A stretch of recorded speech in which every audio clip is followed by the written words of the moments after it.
Assalamualaikum teman-teman siswa. How are you today? I hope all of you are doing great.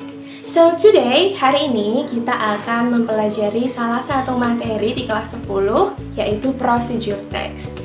Teman-teman siswa tahu nggak apa itu procedure text? Nah, teman-teman ketika mungkin orang tuanya atau kakaknya mungkin membeli salah satu produk elektronik, biasanya di wadahnya itu ada seperti instruksi. Nah, itu salah satu contoh procedure text. Contoh yang lainnya misalnya, bagaimana cara menyalakan laptop misalnya, atau bagaimana cara menyalakan PC atau komputer. Nah, itu adalah contoh dari procedure text. Udah tahu kan? Hari ini kita akan membahas seluk-beluk procedure text secara detail. Nah, apa saja itu?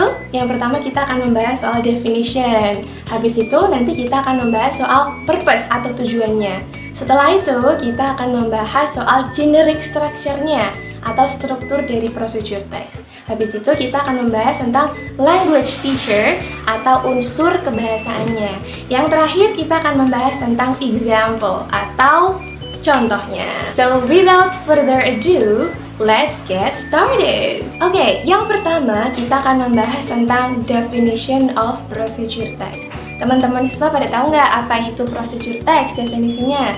Nah, ini dia definisi dari procedure text. Procedure text is a text that explains how to do things step by step. Jadi procedure text itu menjelaskan bagaimana cara melakukan sesuatu langkah demi langkah secara detail, seperti itu. Yang kedua, kita akan membahas tentang the purpose atau the goal atau tujuan dari procedure text itu sendiri. Tujuannya apa teman-teman? Tujuannya untuk explain atau menjelaskan atau give information tentang bagaimana cara melakukan sesuatu step by step atau langkah demi langkah. Yang ketiga, kita akan belajar generic structure atau struktur dari procedure text. Yang pertama, isinya itu ada title. Nah, itu judulnya. Teman-teman kalau membuat procedure text bisa dikasih judul terlebih dahulu. Yang kedua, ada material atau ingredient. Itu isinya adalah apa-apa atau bahan alat-alat ya yang digunakan untuk menjelaskan procedure text tersebut.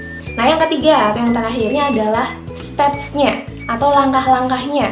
Misalnya dituliskan secara rinci ya, 1, 2, 3 sampai terakhir.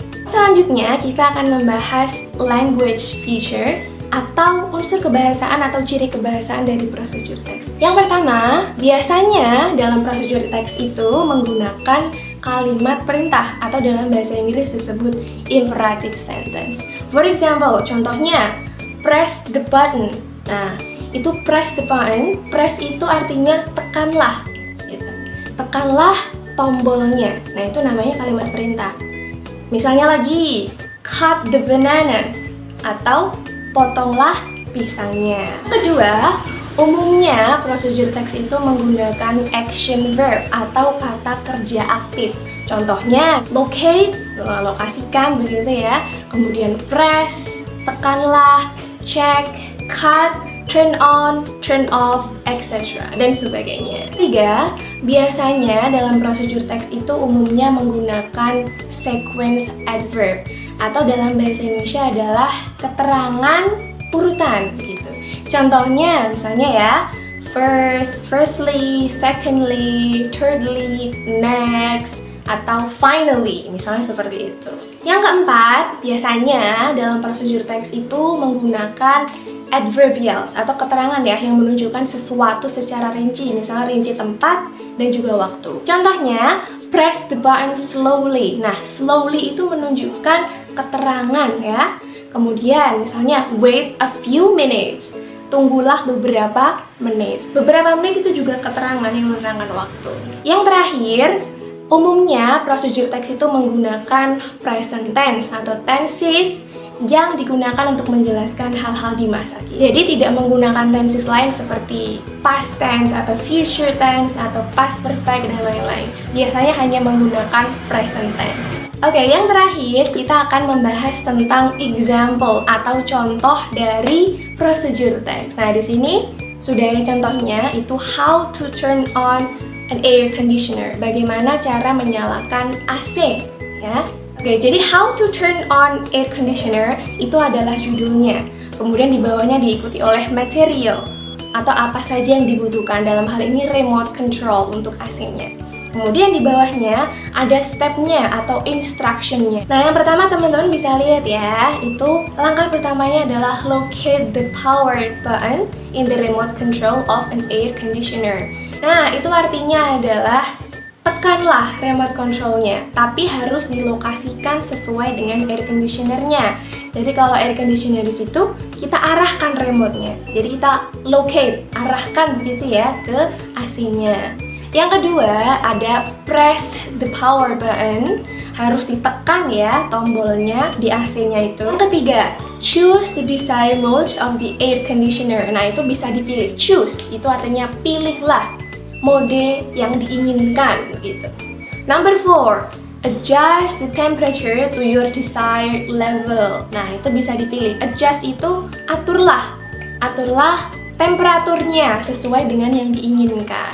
Number 5, wait a few minutes for the air conditioner to start blowing the cool air. Nah, itu harus ditunggu dulu. Wait a few minutes. Tunggulah beberapa saat sampai udaranya itu cool, sampai udaranya itu dingin. Number 6, check that the air conditioner is blowing cool air and that the temperature is comfortable. Nah, check itu artinya ceklah atau periksalah AC-nya sudah mengeluarkan udara atau belum, kemudian dirasakan temperature-nya sudah comfortable atau belum, temperaturnya sudah nyaman atau belum. Finally, number 7, to turn off the air conditioner, press the power button again or use the remote control to select the off mode. Nah, jadi untuk mematikan AC tersebut, press the power button again, dipencet dulu lagi tombol powernya atau menggunakan remote. Kemudian pilihlah select, pilihlah ya tombol yang bertuliskan off untuk mematikannya. Nah, itu dia teman-teman siswa, materi hari ini tentang prosedur teks. Gimana? Bisa dipahami ya? Thank you so much for the attention and I will see you next time. Wassalamualaikum, bye-bye.